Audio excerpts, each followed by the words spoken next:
Rani's kitchen. ఈరోజు మీకు నేను ఒక చక్కటి ఆవు పెట్టిన పులిహార చేసి చూపించబోతున్నాను. పక్కా కొలతలతో ఒక అర కేజీ బియ్యానికి నేను ఈ పులిహార చేస్తున్నానండి. ఆవు పెట్టిన పులిహార సూపర్ టేస్ట్గా ఉంటుందండి. చూడండి, చూస్తుంటేనే ఎంతో బాగుంది. చాలా ఎలా చేయాలో మీకు వాళ్ళు నేను చూపిస్తాను. మీకు నేను పక్కా కొలతలతో ఆవు పెట్టిన పులిహార చేసి చూపించబోతున్నానండి. ఈ పులిహార నేను ఒక అర కేజీ బియ్యానికి చేస్తున్నానండి. ఒక అరకిలో బియ్యం తీసుకున్నాను. దానికి ఒక 50 గ్రాములు పల్లీలండి, ఒక 50 గ్రాములు శనగపప్పు, ఒక 50 గ్రాములు మినప్పప్పు, ఒక 50 గ్రాముల ఆవాలు తీసుకున్నాను. కానీ 50 గ్రాముల ఆవాలు దీంట్లో వేయనండి. సగం పోపుకు వేసి మిగిలింది ఆవ నూరి పెట్టుకుంటాను. ఒక పెద్ద నిమ్మకాయ సైజ్ అంతా బెల్లం, ఒక అర చెంచా మెంతులండి, ఒక 150 గ్రాముల చింతపండు ఇలా నానబెట్టుకున్నాను. ఒక ఇంత అల్లం ముక్క, అంటే ఒక 50 గ్రాములు అల్లం ముక్క, ఒక 15 ఎండుమిర్చి పెద్దవి, ఒక 10 పచ్చిమిర్చి. దీనికోసం మనకు 150 గ్రాముల నూనె అవసరం పడుతుందండి. ఈ కొలతలతో ఇంగువ మన ఇష్టం. కొంతమంది ఎక్కువ వేసుకుంటారు, కొంతమంది తక్కువ వేసుకుంటారు. కాబట్టి ఇంగువ అనేది మనకు నచ్చినంత వేసుకోవచ్చు. ఇవి కరెక్ట్గా ఒక అర కేజీ బియ్యానికి పులిహారకి కొలతలండి. ఇప్పుడు ఒక అర కేజీ బియ్యాన్ని కడిగి మనం కుక్కర్లో వేసుకుని 3 విజిల్స్ వచ్చేంత వరకు మనం దీన్ని ఉడికించుకుందాం. ఇదిగోనండి, ఇలా అర కేజీ బియ్యం నేను తీసుకున్నాను. వీటిని శుభ్రంగా కడిగేసి పెట్టుకున్నాను.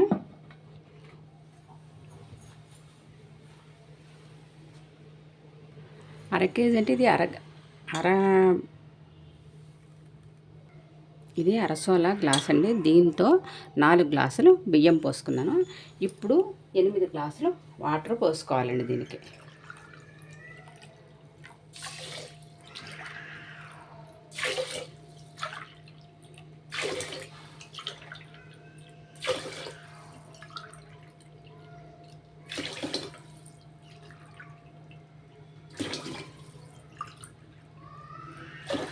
కరెక్ట్గా 8 గ్లాసులు వాటర్ కొలత కరెక్ట్గా సరిపోతుంది మనకి.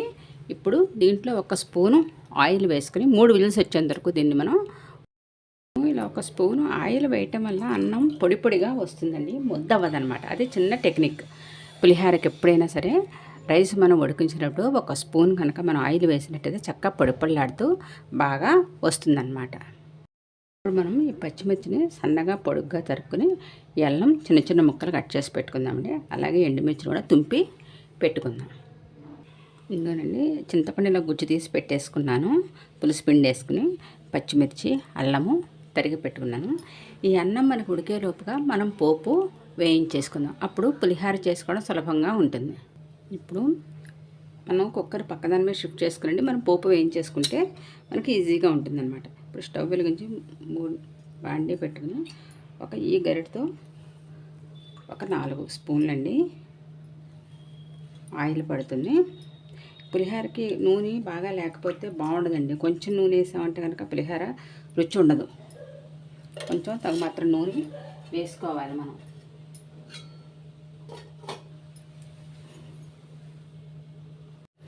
ఇప్పుడు నూనె వేడెక్కిందండి. ఫస్ట్ మనం మెంతులు వేసుకుందాం. మెంతులు ముందర ఎర్రగా వేగాలండి. మెంతులు వేగిన తర్వాత అప్పుడు మిగిలిన పోపు సామాన్లు వేద్దాం. పులిహారలో చాలామంది మెంతులు వేయరండి, కానీ కొంచెం ఆ మాత్రం మెంతులు వేస్తేనే పులిహారకి రుచి అండి. చక్కగా ఎర్రగా వేగుతాయి. అలాగే చింతపండు పులుసులో ఉడుకుతాయి. ఉడికినప్పుడు ఆ టేస్ట్ చాలా బాగుంటుంది.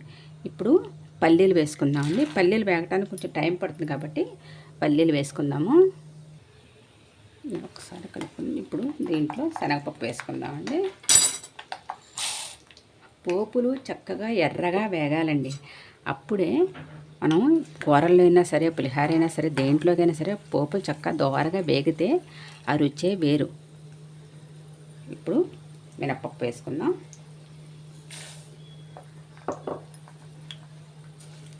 ఇవి కొంచెం వేగనిద్దామండి. ఇప్పుడు ఇందాక మనం ఆవాలు పెట్టుకున్నాం కదా, అందులో సగం మాత్రమే ఇందులో వేస్తున్నానండి.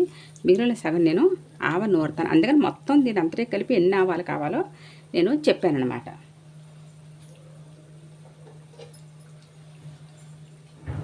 ఇప్పుడు ఈ పోపు అంతా బాగా మాడిపోకుండా దూరగా వేయించుకుందామండి.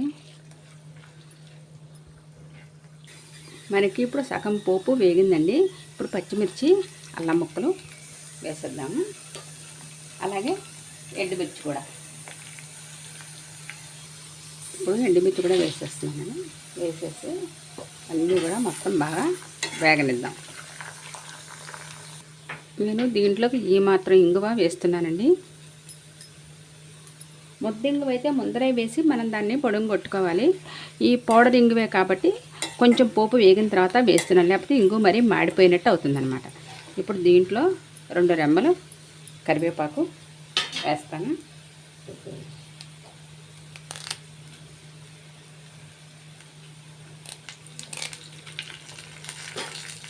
ఇవన్నీ కూడా మనం ఇంకొక 5 నిమిషాలు, నాకు ఈ పోపు వేగటానికి మొత్తం 10 నిమిషాలు పట్టిందండి. కొంచెం సేపు హైలో పెట్టుకున్నాను, తర్వాత మళ్ళీ సిమ్లో పెట్టుకుని చూసారా ఇలా ఎర్రగా వేగాలి, మాడిపోకుండా. ఇలా ఈ పోపు వేగటానికి నాకు 10 నిమిషాల సమయం పట్టింది. ఇప్పుడు దీంట్లో మనం తీసి ఉంచుకున్న ఈ చింతపండు గుజ్జు వేసేసుకుని, అలాగే ఈ బెల్లం కూడా. ఇప్పుడు ఈ పులిహోరకి సరిపడగా పసుపు, అలాగే సరిపడా సాల్ట్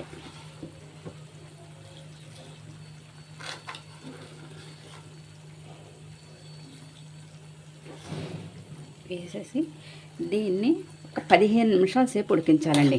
బాగా ఈ నూనెలో ఈ చింతపండు పులుసు, ఈ పోపు అంతా కూడా సిమ్లో పెట్టుకుని మనం బాగా ఉడికించుకోవాలి. నూనె పైకి తేలేంత వరకు మనం దీన్ని ఉడికించుకోవాలి. హైలో పెట్టకూడదండి, సిమ్లో పెట్టుకునే మనం దీన్ని ఉడికించుకోవాలి. పులిహోరకు ఉండే రుచి అంతా కూడా మనకి చింతపండు పులుసు ఉడకటంలో ఉంటుందండి. ఈ చింతపండు పులుసు సరిగ్గా ఉడకపోతే మాత్రం అసలు దానికి రుచి రాదు. అలాగే అన్నం కూడా కొంచెం పొదురు మీద ఉండాలి, ముద్ద అయిపోకూడదు అనమాట. అలా పొడిపొళ్ళాడుతూ ఉండాలి, అప్పుడే పులిహోరలు చాలా బాగుంటాయి. నా ఈ ఛానల్ తప్పకుండా అందరూ లైక్ చేయండి, షేర్ చేయండి, సబ్స్క్రైబ్ చేయండి. సబ్స్క్రైబ్ చేసుకున్న వాళ్ళు మళ్ళీ ప్లీజ్ అన్సబ్స్క్రైబ్ అవ్వద్దండి. మేము సబ్స్క్రైబ్ పెరిగారు కదా అని మేము హ్యాపీ ఫీల్ అవుతూ ఉంటాం. మళ్ళీ మీరు అన్సబ్స్క్రైబ్ చేసుకున్నారంటే మాకు కొంచెం చాలా బాధగా ఉంటుంది. తప్పకుండా అందరూ సబ్స్క్రైబ్ చేసుకోండి. సబ్స్క్రైబ్ చేసిన వాళ్ళందరూ కూడా చూడండి. తప్పకుండా నా ఛానల్ని షేర్ చేయండి. చూడండి, చింతపండు పులుసు చక్కగా ఉడికిపోయింది. చూసారా, ఇలా నూనె ఇలా పైకి తేలాలన్నమాట. అప్పుడు మనకి చింతపండు పులుసు బాగా ఉడికినట్టు. అన్నం కూడా అయిపోయింది, ఉడికిపోయిందండి. చూడండి, అలా పొడి పొడిగా చక్కగా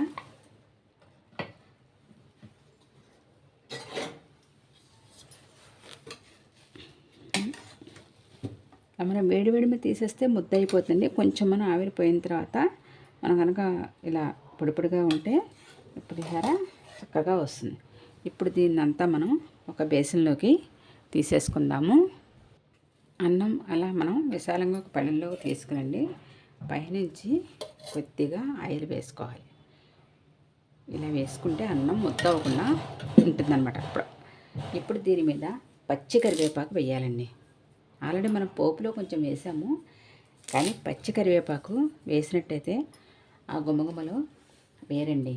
ఆ పులిహోరకి చిన్న చిన్న ట్రిక్కులు అనమాట ఇలాంటివన్నీ. మనకి మంచి రుచి గుమగుమలాడుతూ ఉండాలంటే ఇలాంటివి కొన్ని మనం చేస్తూ ఉండాలి. కొంచెం అన్నాన్ని ఇలా కలుపుదాము. ఆవిరి పోతుందండి. అన్నానికి అంతటి కూడా కరివేపాకు సువాసన పడుతుంది. కొంచెం చల్లారిన తర్వాత అప్పుడు పోపు కలుపుకుందాము. ఇలాగా ఆవనూరి పెట్టుకుందామండి. ఇలా చల్లారనివ్వాలి అన్నాన్నంతా. అన్నంలో మనం ఈ పోపు అంతా వేసి కలిపేసుకుందామండి. మనం చింతపండు పులుసులో ఉడికించి ఉంచుకున్నాం కదా, ఈ పోపు వేసుకుని మనం దీన్ని జాగ్రత్తగా తేల్చి కలుపుకోవాలండి. ఇలా మనం ముద్ద చేసేసినట్టుగా పిసికేసినట్టుగా కలిపేసుకుంటే అన్నం అంతా ముద్ద అయిపోతుంది. అలా కాకుండా జాగ్రత్తగా కలుపుకోవాలి.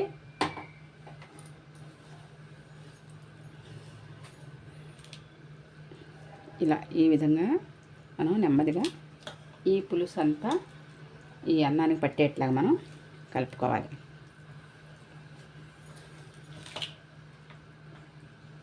కొంచెం నాజూగ్గా కలుపుకున్నట్టుగా కలుపుకోవాలండి, ముద్ద ముద్ద అయిపోకుండా.